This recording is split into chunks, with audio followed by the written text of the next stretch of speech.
This is an Audio Wool original. This episode of Frightday is brought to you by Gates of Hell Chipotle Hot Sauce by Frightday. Bold chipotle flavor blended with habanero peppers for just the right burn. Kissed with garlic and passion fruit. Zero human blood, like none at all. Visit shop.frightday.com before the first batch disappears. Hey guys, thanks for listening. If you'd like to support us, go to patreon.com/frightday.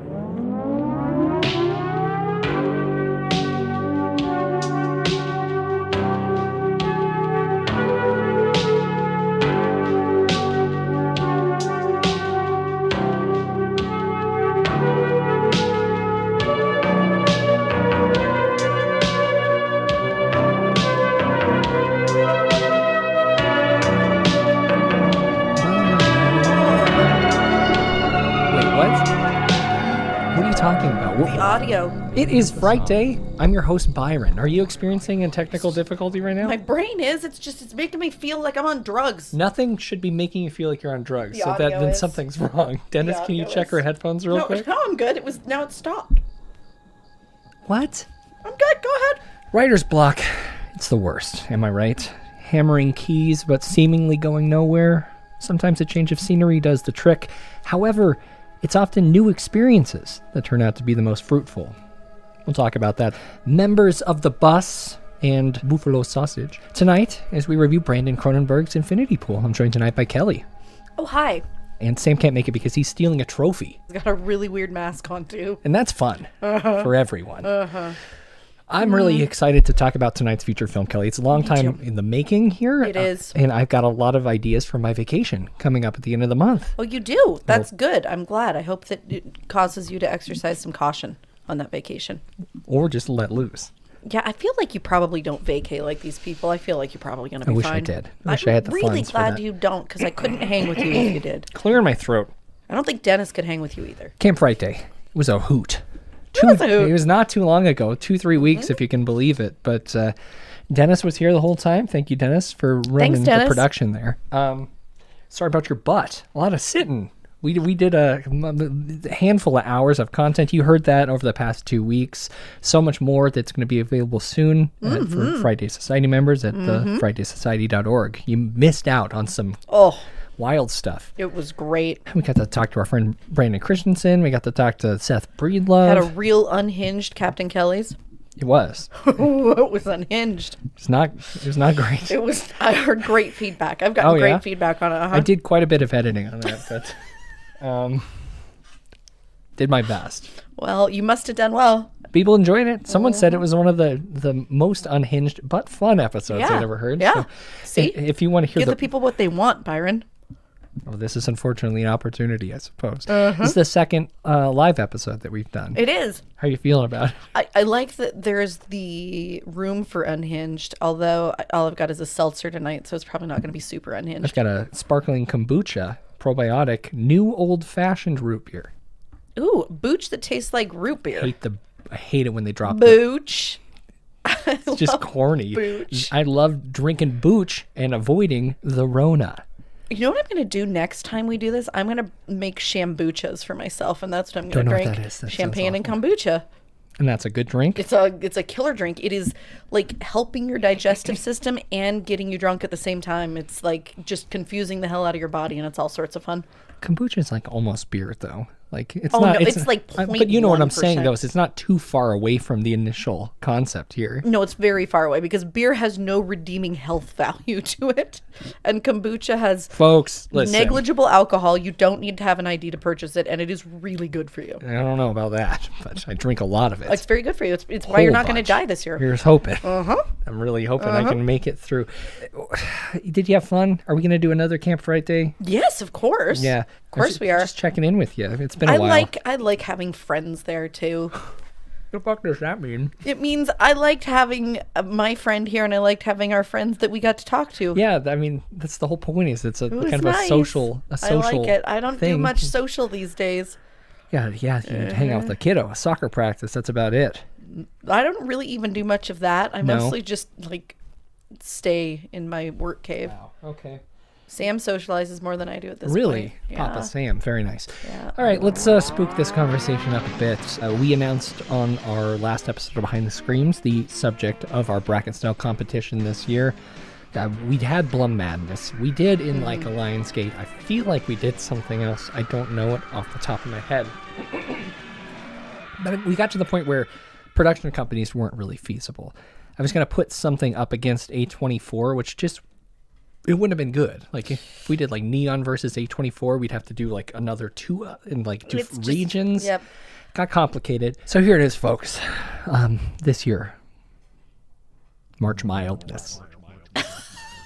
It's a bracket style competition to determine the best PG-13 horror film ever made. So here's the thing that I want to ask, though, because when I was doing some research, I sent you some proposals great today. list. Doing some work. I appreciate it. Of course. Given the actual title, March Mildness, do you think we should include PG-13 and below? Or do you think we can't have any PGs? I think my beef is specifically with PG-13. Okay, but what about before 13 existed? I don't care. Okay. I don't care. Because like Jaws was before PG-13 I understand. existed. Yeah. You know, and so that's why. How many wrenches you want to throw into this thing? I mean, just a couple. I Yeah. don't feel like it's that wrenchy. It's a classic film. It would definitely be in some sort of top ranking. No. You don't think so? Fuck Spielberg. What is your beef with Steven Spielberg? No, actually, we first had of all, an Oscars conversation on Behind the Screams, and she hates this guy. no, he's just he's Steven he's just Spielberg. he's not as bad as James Cameron, but these egomaniacal directors You want to burn everyone. Well, no, I'm going to give you a point. contrast because Okay, I yeah. listened to some really good interviews getting ready for this episode with Brandon Cronenberg. And let me tell you, I think you have to have some kind of an ego to put a piece of art out in the world that is going to be consumed by the masses, right? But there's a way to do it that is less annoying. And I would say that Brandon Cronenberg is much less annoying. Okay, so Dennis, for your benefit, I'm going to tell this story. Do you know that in 1975, when Jaws came out, Steven Spielberg was so confident that he was going to get nominated for Best Director for Oscars that he hired a film crew to film his reaction for when he got word that he was nominated, and then he didn't get nominated. What's Jaws? Jaws is a feature film about a shark. It's kind of like He's Meg. joking. It's like the Meg. He's Exactly. joking. He's joking. All right. Well, Anyhow, Spielberg's fine. He makes good movies. He stands up against Nazis. I do root beer in appreciate my that. throat. Sorry. Is that I mean, yeah, he's been non-standard? he's been in the news these days. Yeah, it is a little bit. Well, that's true. It's not a guarantee these Yeah, days. he's been in the news the last few days for talking about how disgustingly common anti-Semitism has gotten. I mean, good for him. Yeah, I agree. It's awful. Yeah. I gotta add a video for Casual Friday. Wait, excuse me? I just got a video I gotta add for Casual Friday. Is it Spielberg? No, it's Scott Adams. Oh, Scott Adams Spielberg. What happened to that guy? You'll find out on Casual Friday. I guess for folks who don't know, this is a unique one because we're going back to back. We're going to be You guys are recording gonna this catch live the episode. fellas in a marathon. Well, the folks who tuned in live, because after this, we're doing Casual Frightday, which is Dennis over here hops on the cam, and we talk all kinds of horrifying and weird stories from the week. Weird. We get a little spinny. We might get a little spitty. We might take a turn, talk about politics, that kind of stuff. So you let Dennis talk about politics, but you don't let me? Yeah. Do you know how mad he gets at me when I talk about politics? He gets so angry. Do you know how mad I get at you when we talk about politics? Oh. You and I have the same fucking politics. How could you possibly get mad? All right, okay.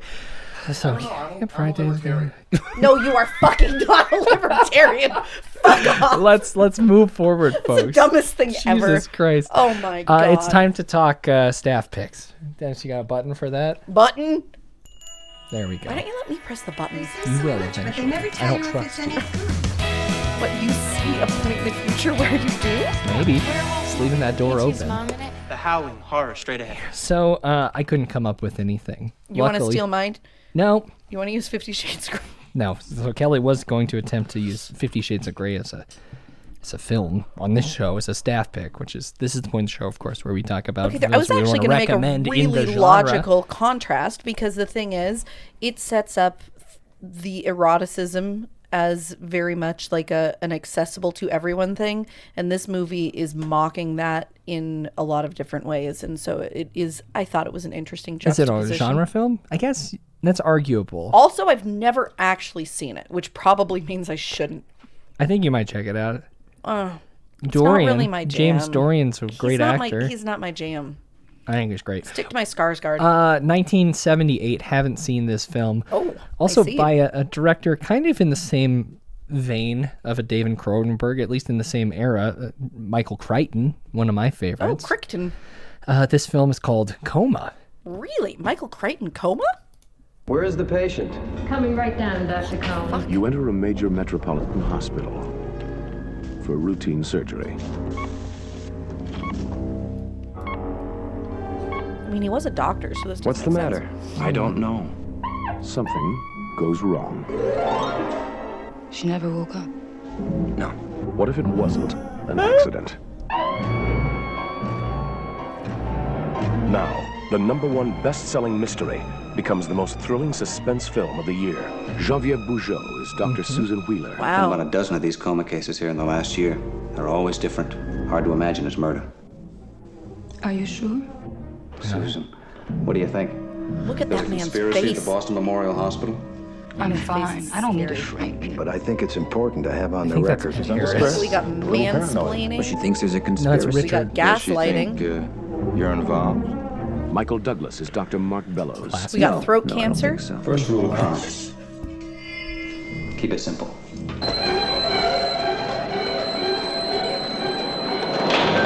That's Somebody is putting people into comas. They're murdering them. Yeah, this preview is remarkably bad. Oh, it's amazing. I mean, It's a 4367. The bidding now stands at 42.5. A 31-year-old male. Is that Tom Selleck? At did Boston look Memorial like Hospital, Was that And fucking it Tom was. only one Selleck? doctor was. can save your life. But first, she's got to save her own. so hang tight, hang tight. Susan!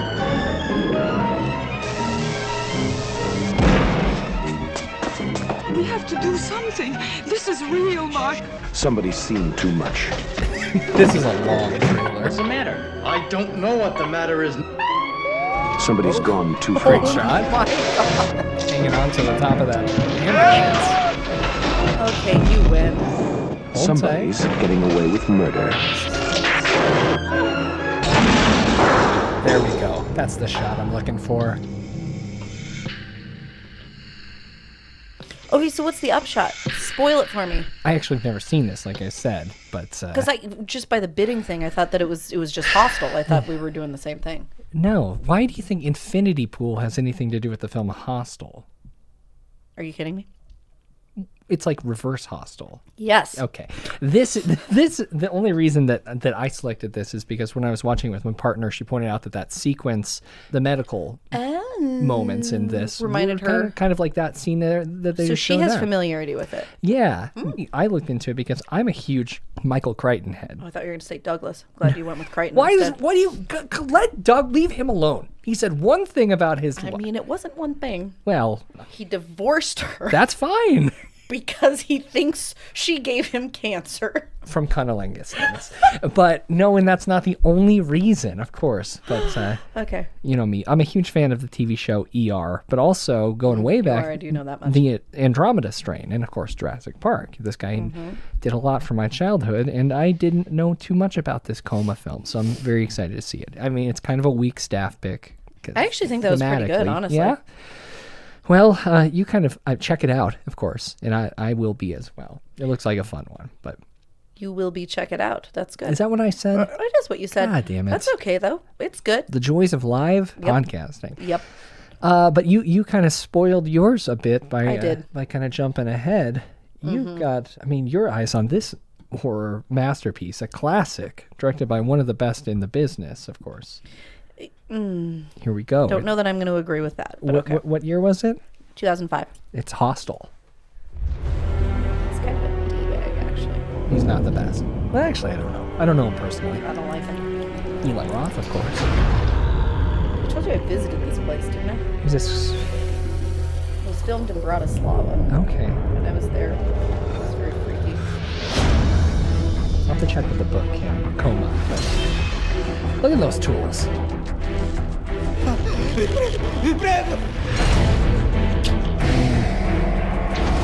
have to admit, though, huge step away from Cabin Fever. Incredible film, but like for him to be bold enough to do something like this. Yep. Torture. This is the birth of torture porn, folks.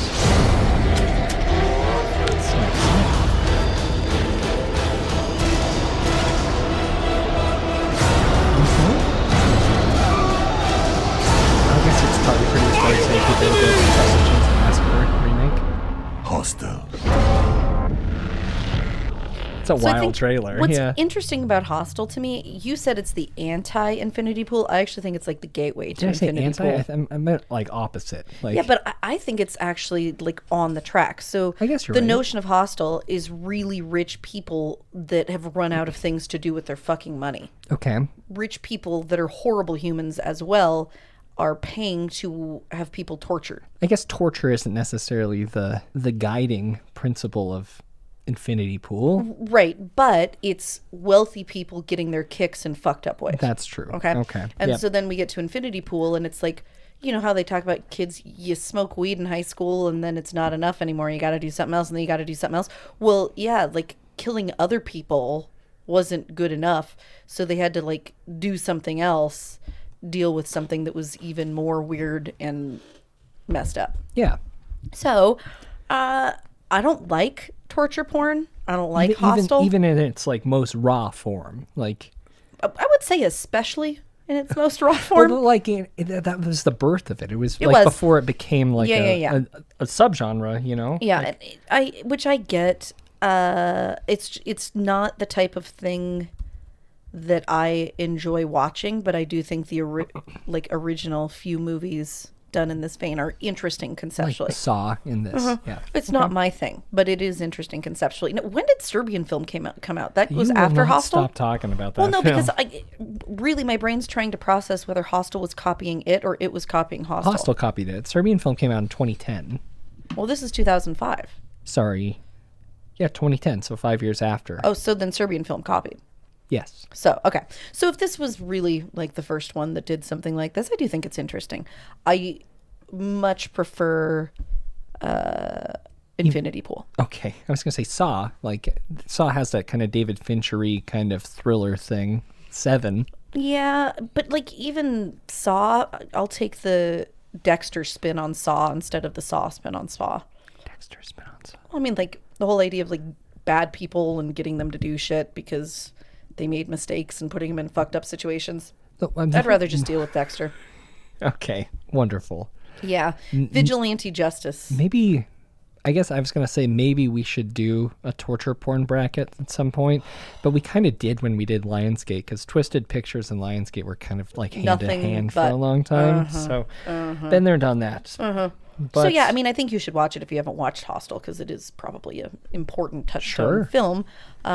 Or you can do what I do when there's a movie that I know I should watch, but it's going to bother me too much to watch. You can typically read a really good detailed Wikipedia plot summary and get most of it. You're doing this, huh? Yeah, I'm just saying. It's a good alternative. Okay. Yeah, my mom does that too for... I love your mother. She's wonderful. She's a wonderful She's human. the best. Love her to death. I agree. Can I talk about Infinity Pool Not yet, because we need to take a second and welcome and initiate some new there are members into more the... crazy people that have joined us? What does that mean? The fuck does that mean? Yeah, of course. We're going to step into the back room and say hello and welcome to James H. Hi, James H. It's interesting because the name of our protagonist tonight is James as well. James as well. But not H. No.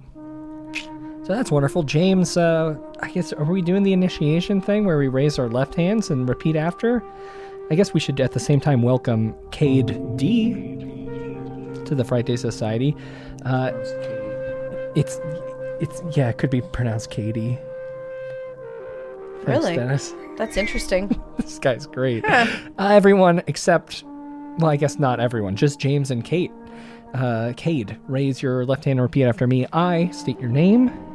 Promise to dedicate my available time to the exploration and advancement of the frightening. And keep that hand back up. It is now my responsibility to be an example You didn't even call me out. It was the wrong hand. I was waiting for you to I call me out. thought you were mirroring me. No. To be an example of rational curiosity, sympathy, and decency as I explore the macabre. Welcome to the Frightday Society, folks. And if you want to join them and get access to well over 100 bonus pieces of content, you go to thefrightdaysociety.org. It's only $6.66 a month, or you can join the inner circle for a little bit more. But thank you, everyone. Put your hand down, Kelly. Okay, well, you Great. yelled at me when I put it down last time, so I was just waiting. All right. You ever been in one of these things? The pools that never end, that overlook like the ocean and stuff like that? Yeah. Dennis nodded. I haven't, but I am going to. God, should I even tell people where I'm going? Probably I'm going to not. Los Angeles, then Palm Springs, then Joshua Tree. You buy that house? And I didn't buy a house in Joshua Tree. That famous house in Joshua Tree that's like all the mirrored walls, so it like... Sounds like a devil's toy box. I mean, a little bit, but it's mirrors on the outside. You know? No. It's been in a bunch of movies. It's been a bunch of horror movies that we've watched. Anyhow, it's for sale. Well, I thought maybe you bought that. Maybe I'll stumble upon one of these things where it seems like I'm swimming into nothingness. You know, it's like, the ones. Yeah. I'd like to do it. Yeah. Yeah, and I'm the only one out of these folks who haven't. Okay, I mean, it's really not that cool. Seems fun. It's pretty overrated. Let's talk about that as we review Yeah. Infinity Pool. Yeah, okay. Cue the music. On with the show? Yeah. It's a little quiet in the mix. If you could push the button harder. Does that turn it up? No, it doesn't. He stopped it. He just stopped it. Hey, Daniel, how's it going? This is your opportunity because I'm going to probably cut in the real rebroadcast of this. You can take a peek here. Say hi everybody. to Kim, JF980, Daniel Ware in the chat, iPod Jackson, of course. Hello! Wonderful stuff. Next time we do one of these things, you guys, I'm going to be 40. That's crazy. You look like shit. I know. It's okay. I got all that ordinary product. It's going to get better soon. You're going to burn your whole face off, huh? Start fresh. We hope you're enjoying your visit here this evening. Now, on with the show. Infinity Pool is a 2022 American science fiction horror film directed by Brandon Christensen. I mean, he's great too, but this one's a Cronenberg. Mm-hmm. Guided by a seductive and mysterious woman, a couple on vacation venture outside the resort grounds and find themselves in a culture filled with violence, hedonism, and untold horror. A tragic accident soon leaves them facing a zero-tolerance policy for crime. Either you'll be executed, or, if you are rich enough to afford it, you can watch yourself die instead. So fucked up. Sci-fi horror nepo baby Brandon Cronenberg is back. Mm-hmm. Son of David Cronenberg. Of course, you would know him from The Fly, Scanners, Videodrome. He's considered the king of body horror. Venereal horror, it says here, which is kind of interesting. And the Baron of Blood, according to IMDb. He kicked off his career in... this is not his father. His father kicked off his career in the 70s, probably the 60s. But his son here kicked off his career in 2008 with a short film titled Broken Tulips. Mm-hmm. You excited for tulips? Spring, right around the corner, Kelly. Overrated. Not your favorite flower. Got a whole bunch of nice ones. Dies so fucking fast. So this was about people who pay to be injected with viruses that were harvested from celebrities. The idea came from a fever dream while he was sick, and it was further shaped when he saw an interview with Sarah Michelle Gellar on the Jimmy Kimmel Live program.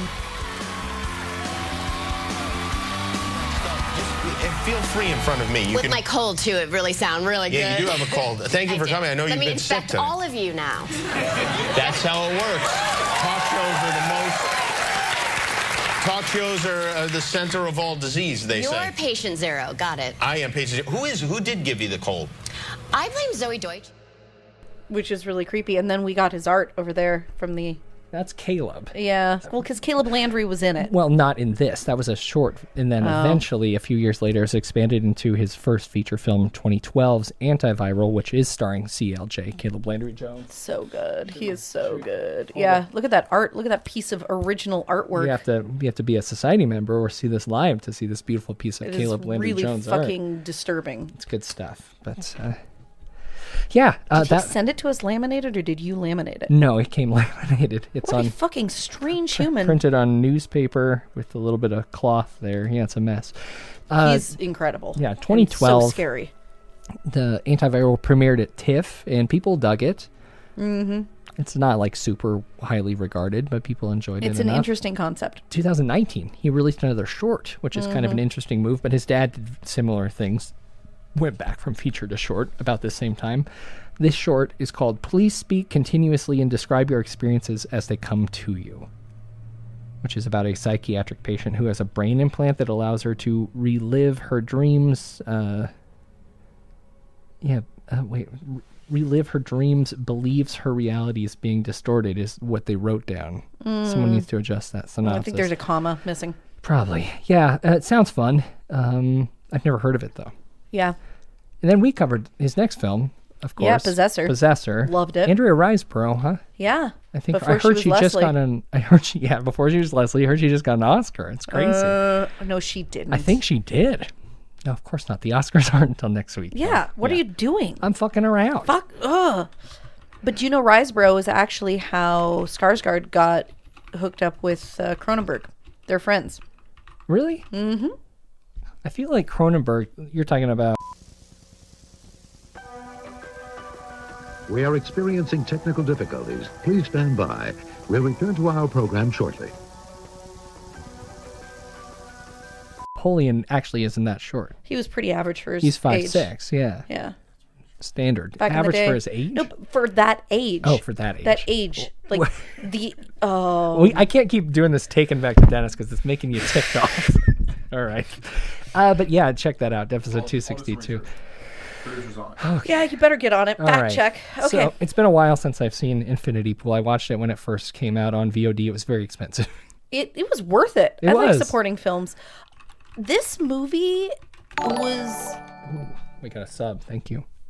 Oh, wow. Sorry, that's what that noise was. Okay, Everybody. great. It's loud. This movie really freaked me out. And Byron, I don't know whether we want to do a quick summary of it or whether I can give some background first. What order do you want to go in? I mean, I like to talk about the production, if that's something. Okay, go for it. I mean, he just developed the story from his actual experiences he had on can I talk about that then? On his vacation, yeah, feel free. So I listened to him talk about this pretty extensively. So when he was a kid, he and his family obviously went to a all-inclusive resort. Because he's very wealthy. In the Dominican Republic. Sure. Okay, and he describes this experience, and what was fascinating to me is it's identical. I'm sure it wasn't the same resort, but it's identical to the experience Sam and I had when we went on our honeymoon there. Yeah, which we went to the Dominican Republic as well. Yeah. So you almost always fly in at night, and they bus you into the resort at night, so literally you cannot see that you're driving through absolute poverty. I heard they do the same thing at the Idaho College when they bring in like football players that might be attending the college. They fly them in at night so they don't see just how small the town is. That's hilarious. So we got there and really had no idea. And then they take you on these little excursions, but they never actually take you to you're never actually part of that country. You never see what that country's actually like. A resort. And it's the worst of the worst, right? This is the 1% exploiting the rest of the world, and all the people that work at those resorts for next to nothing are the ones that live in the surrounding areas that are dangerous and poverty stricken. Yeah. And so he really called upon that experience. And so many things in the movie, like for example, the resort he stayed at really did have like a Chinese restaurant in it that was exactly like the movie. Pool. And where everyone dressed in Chinese clothes, but we're all just white people. Exactly. And they would do weird ceremonies that supposedly had to do with the local culture, but really had nothing to do with the local culture. I think we should talk a little bit more about that because it was an interesting sci-fi element. Well, and it was just sprinkles all around of that in this movie. It wasn't the focus as it might have been like in White Lotus, right? Where you're really honing. Okay, well, you really hone in in on the idea that, oh my gosh, these people are totally exploiting the culture that's around them and it's really gross. That's just a sprinkle on this, and then he digs like way deeper and way scarier. But anyhow, the root of it was interesting listening to him talk about, because I'm sure he was at a much fancier resort than the one I went to. But even the one Sam and I went to, we had the same experience. Like, oh my God, about halfway through our time there, we basically started like trying to sneak the people tips, and like, because you're not allowed to tip them. It's like the whole culture is so weird, and like it was So awful. you're trying to get him in trouble. No, we weren't trying to get them in Seems trouble. like But she was trying to poop dollar these people. no, I was trying to alleviate my white guilt is what I was trying to do. That's not much better. Giving them money? Yeah. Yeah. That's probably shouldn't have went there. Well, I mean, let's be honest. We were trying to be kind to them, but like obviously that's if you unveil that, that's clearly what's going on. You feel bad that like you're going to this place and it's fancy and you can afford to stay there, but these people are living these horrible lives in order for you to have like a cocktail on the beach, and it's just fucking gross, and it makes you feel terrible. No, it is gross. It's awful. And I'm sure that he experienced quite a bit of that. Yeah. Well, and that's where his idea came from for this. Now, obviously, he hasn't thrown off all the wealth that he has in his life, but I think he has a very different relationship with it probably than his father, because his father, I don't think, grew up with money, whereas he did grow up with money. And so this is kind of, I don't know, in some weird ways, I feel like this is a rebuking of his Nepo sitch. You think you can just make a couple movies about? No, but I do think that it is. Antiviral is very similar in the sense of it, like it attacking celebrity and but I think that status. Whether he can actually do that or not, I think thematically he's very interested in doing that artistically, at least. This is a mess. I think I'm allergic to this kombucha. Can you be allergic to kombucha? You can be, because it's got mushrooms in it, and I think I'm allergic to mushrooms. Okay, well, why are you drinking kombucha with mushrooms? I don't know, guys. I'm fucking up. Fuck. Just drink like the normal guava stuff. I get bored. I've never had booch. You should. Fuck. He called it the B word. Sucked on a booch. Great. Okay. So, where'd we film this thing, huh? Parts were in Turkey, parts were in Canada, Croatia, parts were in Canada, parts were in Hungary. Yeah.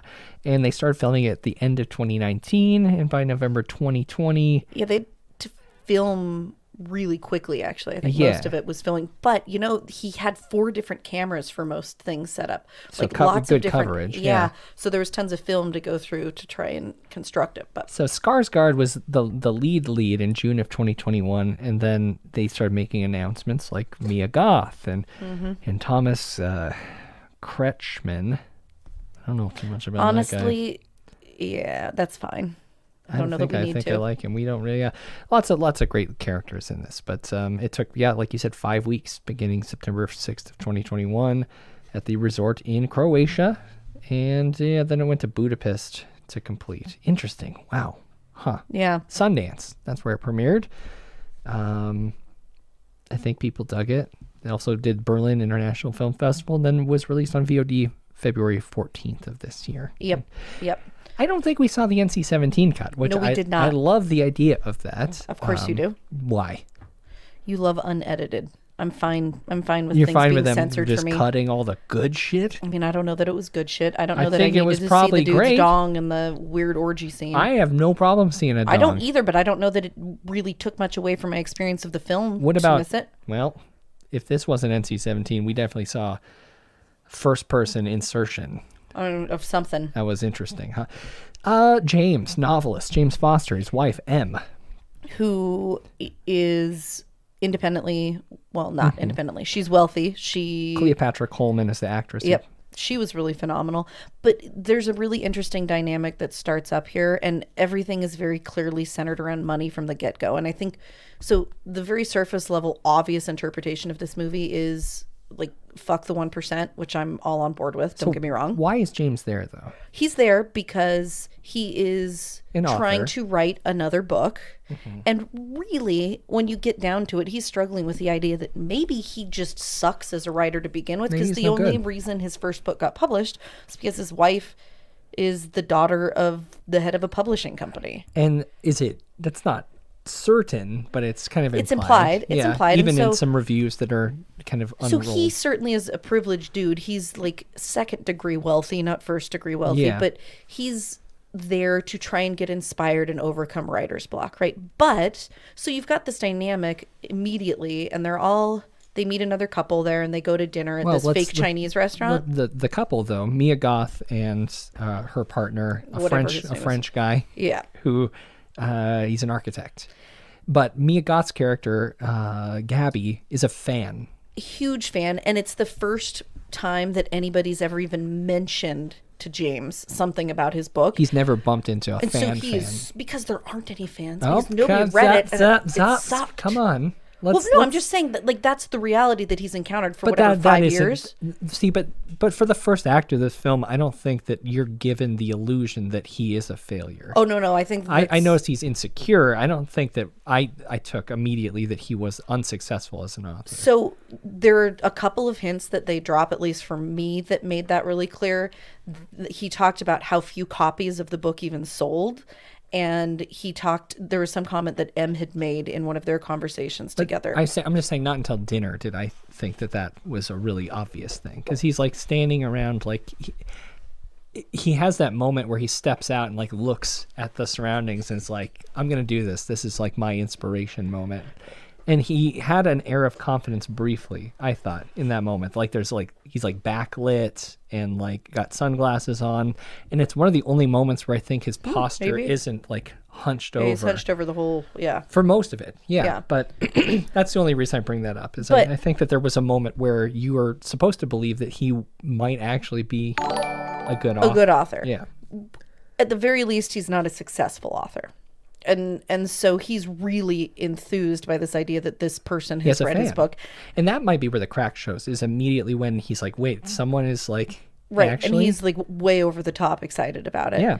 But it becomes very clear early on, and I think there are a lot of statements here below this like proletariat porn that I'm very into, is... Actually, I think the notion of him being the center of exploitation in this movie. Sure. So I kind of think there's a bit of an allegory for artistry being like inherently exploitive, because he is trying to be an artist in whatever capacity he can be, right? And even in that first dinner, his wife is so horribly rude and disrespectful to him. And who knows? Maybe he's an asshole. I don't know. My whole thought about this is like, it doesn't matter. Whatever the situation, they probably weren't right for each other at this point. Right. I mean, it was pretty apparent. Like, right. So, but she's no one's mean. Well, but imagine what he put her through. Like, I don't know. Immediately in meeting these new people, she knows he's really excited that somebody actually likes what he wrote. And she also knows that she's the only one that knows he's insecure as well. Right. And so like, instead of her experiencing any kind of happiness that he's getting that reinforcement, she takes the opportunity immediately in that dinner conversation, before he has a chance to form any kind of a friendship with these people, to make it clear that he's basically worthless. Yeah, she said like he's my charity project or something like that. Right, and that he just married wealthy, and that's the only reason. I mean, like, it was just really cutting and rude and disrespectful. I don't know if we were a couple drinks in or not, but there's something that like, her supportive wife mask fell off pretty quick. Well, I don't know that I ever even saw one. Well, she went there with him, so maybe she wanted to go to a really fancy fucking beach in Croatia. I don't know. The money thing. Like, M doesn't seem like she cares about money. Well, I think she very much cares about using it as a tool, whether she cares about having it or not. And I think that's kind of the thing that's established early on, too, is everybody else in this world, like, he's the one that doesn't fit because everybody else is very used to money. Yeah, they're all comfortable in... Not that he's certainly enjoying the money elements, but he's not used to it. And then I think we build upon this idea of him being kind of the odd one out and also in many ways, like, exploited when...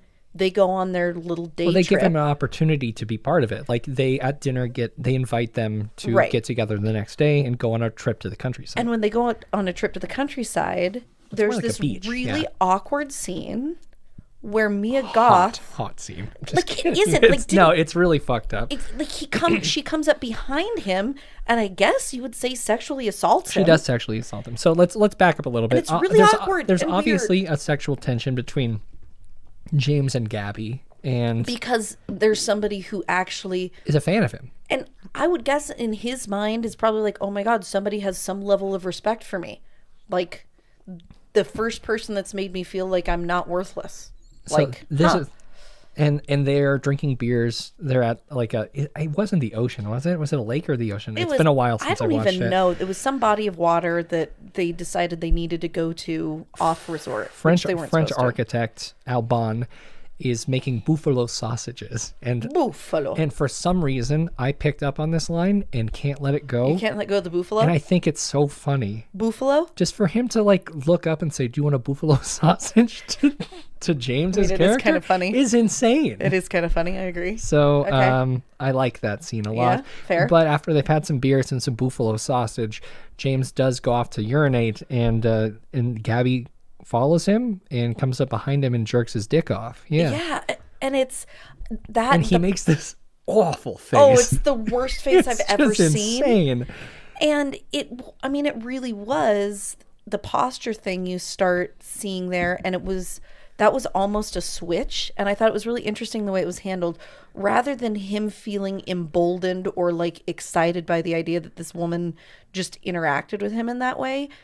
He behaves very much like a victim might after something like this, right? And he's like, his posture changes, he's really uncomfortable, he's like feeling it's not a positive, sexy, like exciting thing that's going on. I think it was a confusing thing for him to deal with, which was a very kind of nuanced way for Brandon to direct this. Yeah, you know? I thought it was really, really interesting. And well, I guess while we're here, I want to talk about how cool it is to see Alexander Skarsgård just not be a hunk all the time. Yeah, because I am in love with that man. But he's done some really interesting roles as of late. He did that one where he's like a balding like computer guy a couple years ago. Yep. And then he was the Viking. Well, yeah, which was just more was like just the ripped norm Viking thing there. Guy, yeah. But in this, like, he's insecure. He's got bad posture. He's like kind of a fucking loser, which is cool, you know. Yeah, and I think that kind of is the thread that weaves throughout the whole movie. And I know we're not going to be able to go into a ton of it, but they hit somebody on the way home with the car. Everybody's drunk. He volunteers to drive because he's less drunk than everybody else. Yeah. And he's falling asleep. They hit a farmer that's walking in the middle of the road. Farmer dies. They get arrested the next day. Well, Gabby, this is after Gabby tells them, they basically, I know what you did last summer, the situation. They're like, yeah. They very quickly sober up Alban and Gabby. And this is the part that I'm confused by, because she says, like, no, we're not going to ruin the rest of it. They'll take you guys. They'll blah, blah, blah, blah, blah. Yeah. Like, she knows the way that the system works. So why is she's trying to scare the shit out of everybody? You think that she's just fucking with him at this point? Are we going to give a verbal spoiler warning now? Like, well, yeah, I mean, because the initial spoiler, I don't think it comes so early in the movie. Yeah, I'm not too concerned about that, but we'll get there. We'll get there to Gabby's reaction here in a minute. But what happens is they are arrested and told that the penalty for death is death at the hands of the man's firstborn son. Yeah. So in this country, though, there's a unique system where for a whole bunch of money you can be cloned and have your duplicate killed in their place. And this is not just like a clone physically, it's a mental clone. Yep. As well. Yep. And then you have to watch as the clone of you who thinks they're you for all intents and purposes, basically watches, right? Yeah. Get murdered, vengeance exacted by the firstborn son. So sociopath me. Yeah. I was like, I mean, I don't really have like an emotional attachment. Well, interestingly, did your husband say the same thing? Or? No, he didn't watch it. Okay. Interestingly, that was exactly what Skarsgård's reaction was, and what really freaked out his wife, because his wife was like, "How can you just watch this?" He actually gives this super creepy little smile at the end of the first, like when he watches it, which is kind of a clue that like he might be cut out for this type of thing. Well, and that's how I interpreted it at first. How would you handle this? Oh, I think I would be a fucking train wreck. Like, I can't even wrap my head around the concept of it. And it's not that it's not necessarily the death of a clone. Would you believe in soul? Like, I mean, I think that's the only thing that you could, like... But that's not, to be honest, my brain doesn't even get to that point. Like, consciousness doesn't matter? My brain is that there's no consequence. Well, that's the big thing. Like, yeah, but I'm that's- talking about just that moment. Though. Right. Like, but like, I would be struggling with the idea that there was no consequence for what happened. a man died. And, Yeah. and while you can, in this world, replace... And it's true. I mean, this is the way our justice system works. If you have enough money, it's an effective version Murdoch. of what he Murdoch didn't have enough. No. He had a lot, but he didn't have enough. Not enough. Didn't have enough.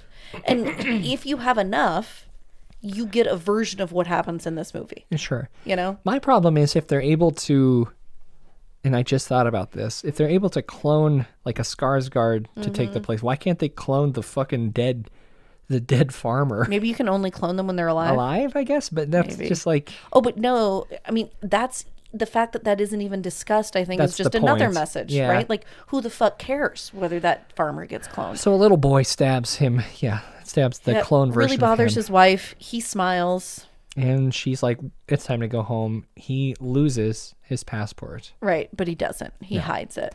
He wants to stick around because I think he might be excited he might process the Gabby handjob situation. Well, and I think here's what I believe happens at this point. So he goes through this series over and over again because he sticks around and gets into all sorts of like hedonistic hijinks with these awful fucking humans, and goes through a few clones, okay? And I think maybe 2 or 3 times people ask, like, are you afraid that they got the wrong guy? Yeah.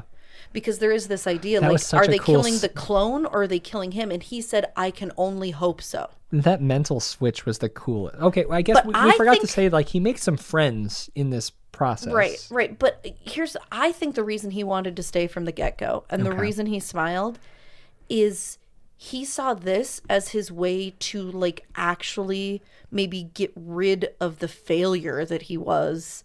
And like This is a maybe he fresh was going to start. be somebody better. Maybe this would be like a version 2.0 of him. Yeah. And so I think he's looking at it as maybe this is the way I can become like who I want to be.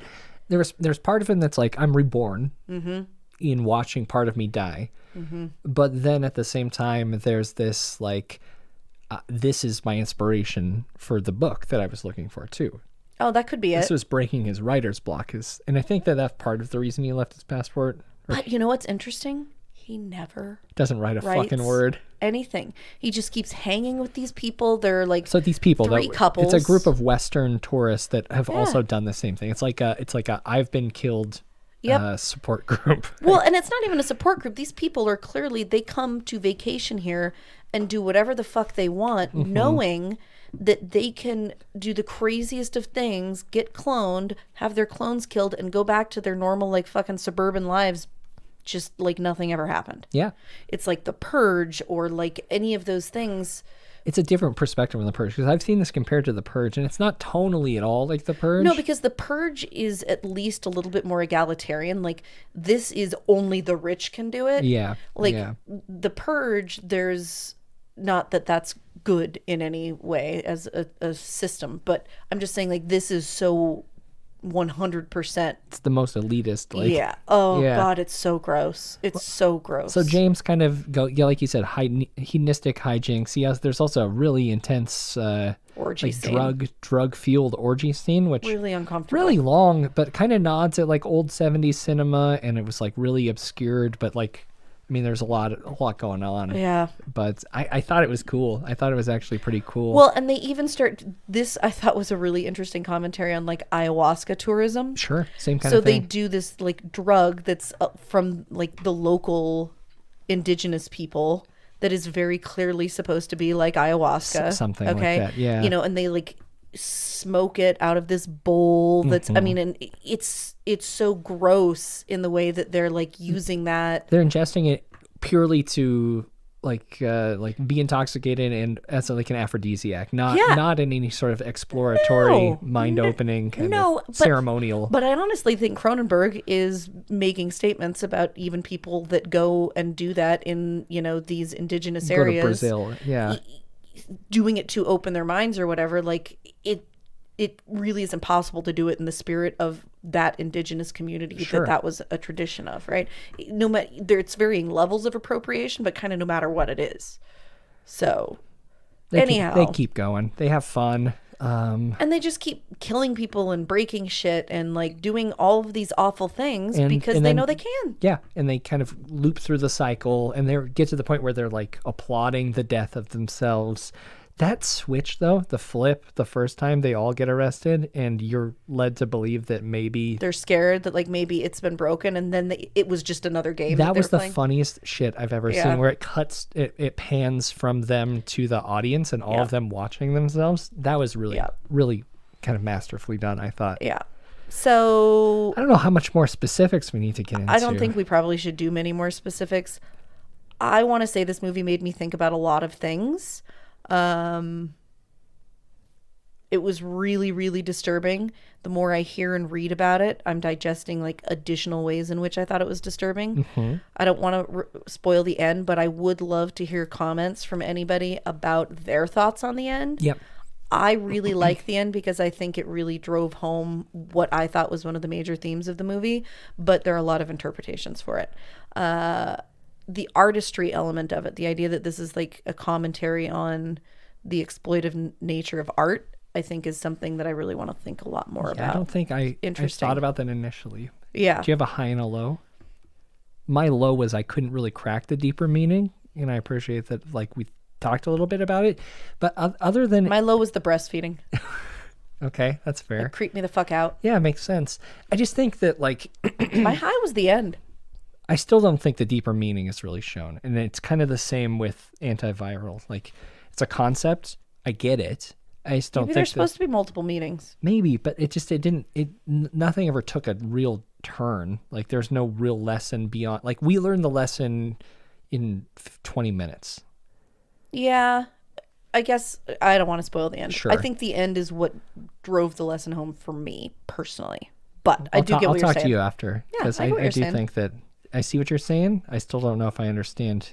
It might be. And I could be totally wrong too. My interpretation could be 180 degrees off of what it was supposed to be. Your high was the breastfeeding, you said? No, my low was the breastfeeding. Okay. My high was the end. Sure. My high was, I love that Skarsgård got a chance to play a character like this. You mean like when he had a dog chain on? Well, that was hot, but mostly it was very creepy. the doofus, you know. I think that's kind of a fun character that he's getting that chance to play, because it's hard out there for a hunk. Really is. Yeah. Do you have your final thoughts? I just love the idea that this movie takes the most traditionally privileged prototype you could imagine, like literally an incredibly tall, good-looking white male. Yeah. How do you feel about Mia Goth, though? I don't love her. I think she's talented, but I really don't love her. You texted me right after. I'm just over it. I'm sick of her. I've had enough. But that's okay. I know that's she did a great job in this movie. Mm-hmm. I just liked the way that it really put that character in a very unique, vulnerable position, and made a whole movie out of it. I think some people are sick of White Lotus and those types of things. I'm not. You're just getting started. But also, even if you are, this is a totally different vibe. This is so much meaner and darker and more serious and ugly that if you're sick of that, don't necessarily shy away from this. I think it's somewhat less serious than I thought for some reason. Like, maybe the trailers, they marketed it as like super fucked up. Oh God, I thought it was so fucked up. Okay, well, what's your score? 8.2 skin masks. Big. Yeah. Wow. I thought it was real good. I thought Mia Goth got to feast with this character. She did some really cool work, and she got to run the spectrum. One of the fun stories I heard was that she deliberately didn't meet or interact with Skarsgård until they filmed that scene at the Chinese restaurant, which apparently they filmed really early on. She would. I love that. So that she could kind of be really unsettling with him and get some very genuine reactions from him. And then obviously she interacted with him plenty, but I thought that was kind of cool. Yeah. It's a big idea, feels small, which is kind of cool. I don't know if that's like a shot during isolation kind of thing. Could be. But it also just felt like maybe being at a resort like this is that way, or being wealthy is isolating in that way it translated. I don't think it was as fucked up as it could have been, or as mean as it could have been, or as tight of a story as it could have been, but I really did enjoy the story unravel in this rather short film. And you give it what? I give Infinity Pool 6.9 buffalo sausages, of course. And those are our thoughts on Infinity Pool. Side note, our fact checker. Oh. So apparently Amazon women were tall. Thank you. For the time. Appreciate that. The magic of live chat. Yeah. You could join in once a month. We do a live They episode. were 5'6", which doesn't sound tall now, but apparently it was really That's tall Napoleon back height. Yeah. They were all giants then. So Napoleon was an Amazon woman. All right. So I want to hear what you all think about this film. You've had a chance to watch it. I want to know what you think. Reach out to us on Twitter, Instagram at Frightday. You could email us, contact@frightday.com. Leave a comment below this episode at frightday.com. Some folks have been doing that recently, which is nice. Or we could have a larger discussion about this in the Discord server, which is, it's the Frightday Community Center. And that's at discord.frightday.com. And I'm thinking about shutting down the Facebook group. I just don't like Facebook anymore. It sucks. Facebook's bad.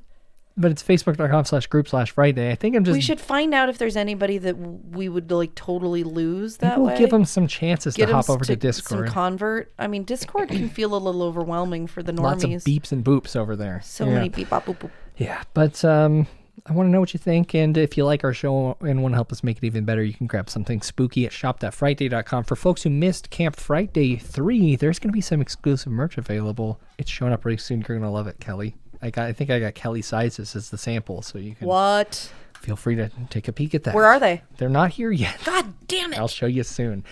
But lots of other great stuff available at shop.frightday.com. T-shirts, pins, cassette tape is running low. If you ever want to drive your dead grandma's car while listening to a cassette of Kelly talking about Roswell, now Preacher jump in. Came to my bedside table the other day and looked at a cassette that you had given me for Christmas and said... We are experiencing technical difficulties. Please stand by. We'll return to our program shortly.